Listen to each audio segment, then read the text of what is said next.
Fala pessoal, tudo bem? Aqui Marcelo Cardoso. No vídeo de hoje nós vamos falar sobre o Evangelho de João, capítulo 18. Vamos dar continuidade às nossas reflexões rápidas no Evangelho de João. Já estamos chegando no final, então fique ligado aí para esse encerramento da nossa série, o livro de João.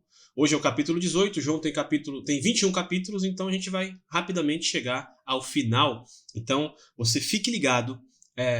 Curta e compartilhe esse vídeo se você gostar do nosso conteúdo e bora lá para o conteúdo. Eu vou mostrar para vocês aqui o texto hoje. Hoje a gente vai ler e eu vou colocar na tela. Olha só.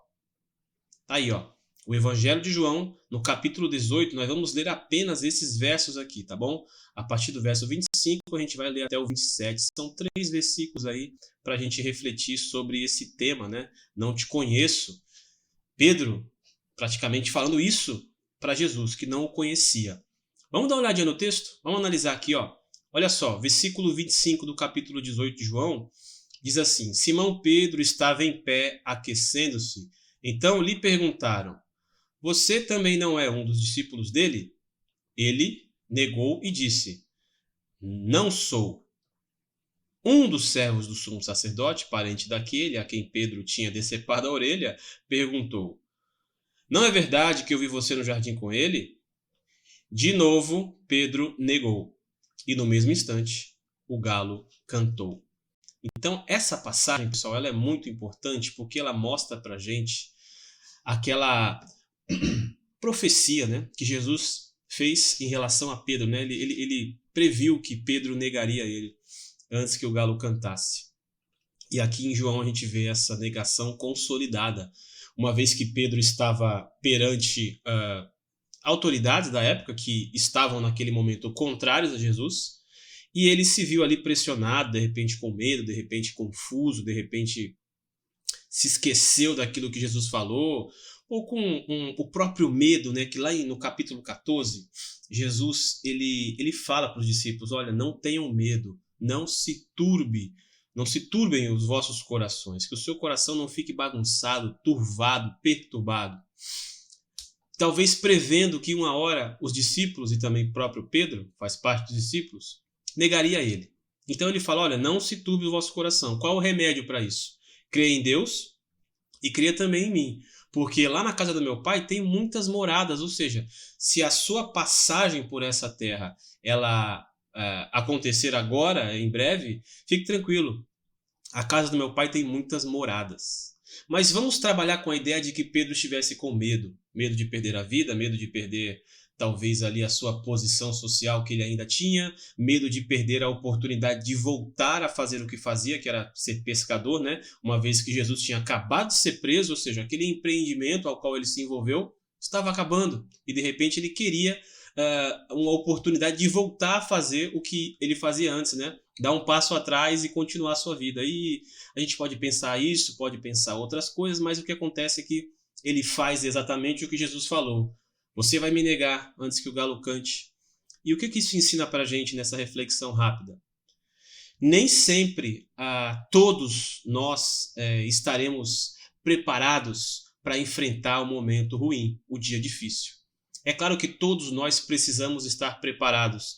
É claro que todos nós precisamos ter a postura correta, e não é essa postura de Pedro no momento da dificuldade. Mas quantas vezes a gente nega Jesus com as nossas próprias respostas às dificuldades, não é verdade? Então, muitas vezes a gente perde o emprego e acha que aquele emprego ele era tudo que você tinha e não vai ter nada melhor, e você vai procurar um subemprego e se acomoda naquilo. De repente você tem qualificações e não se esforça para procurar um outro emprego que te pagasse tão bem quanto esse que você tinha.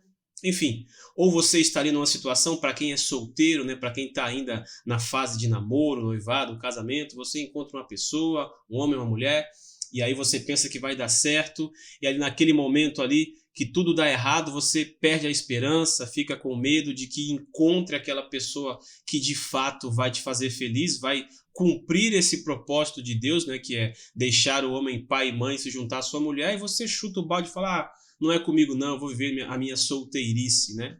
isso tudo pode ser motivo de uma frustração, obviamente, é uma frustração exposta que tem um motivo que está escondido. Muitas vezes pode ser o medo, porque você não tem coragem de trilhar o caminho que Deus colocou para você, mesmo com as dificuldades, porque o medo, ele surge em um momento que a gente está em dificuldade e ele acaba, quando nós permitimos que ele dê as ordens, decida as nossas escolhas, ele vai levar a gente para um caminho distante da vontade de Deus, porque é inevitável você ter medo, mas é totalmente evitável que você deixe que ele seja o teu Senhor.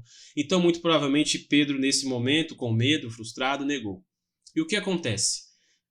Todos os cristãos estão sujeitos a negarem a Cristo, a darem a sua tropeçada no caminho, como Pedro deu, uma vez que a gente sabe que Pedro foi um dos grandes apóstolos, não é? Até escreveu 2 cartas que foram canonizadas no nosso Novo Testamento.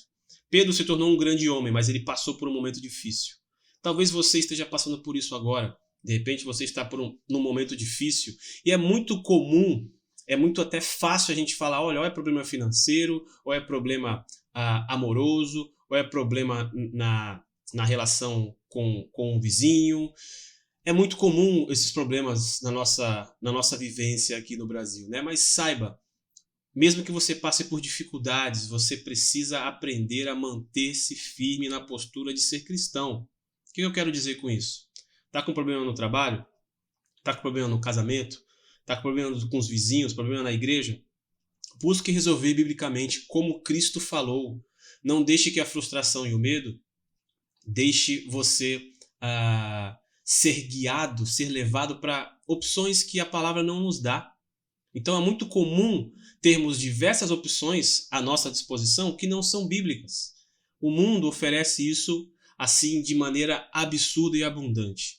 A mídia, a TV, o cinema, as séries, os jornais, livros, intelectuais, nem tão intelectuais assim também estão sempre querendo dirigir a nossa vida, não é verdade? Instituições dizendo o que a gente tem que comer, o que a gente tem que fazer, quantas horas tem que dormir, quantas vezes você tem que levar o seu filho para jogar bola, um monte de coisa que agora que me vem outras coisas na cabeça, mas eu não vou falar aqui. Quantas e quantas formas que a gente vê de fora que querem dirigir a nossa vida.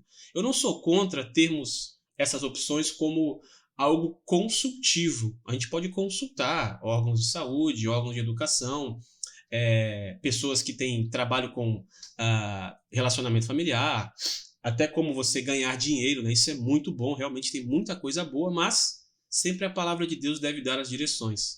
Porque se a gente escolhe optar por uma dessas outras opções que não a palavra de Deus, a gente pode se frustrar e cair numa situação em que a gente tenha que negar a Cristo.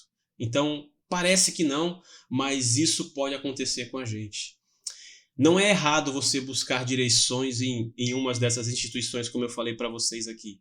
O errado é que você não deixe que a palavra dirija essas instituições ou essas pessoas e você tome o partido integral do que eles estão oferecendo e não o que Cristo está oferecendo. Então, muito cuidado para que, numa situação dessa, você não fique como Pedro, perdido e acabe, em um momento, negando o próprio Cristo. Você percebe que existe uma gradação, né?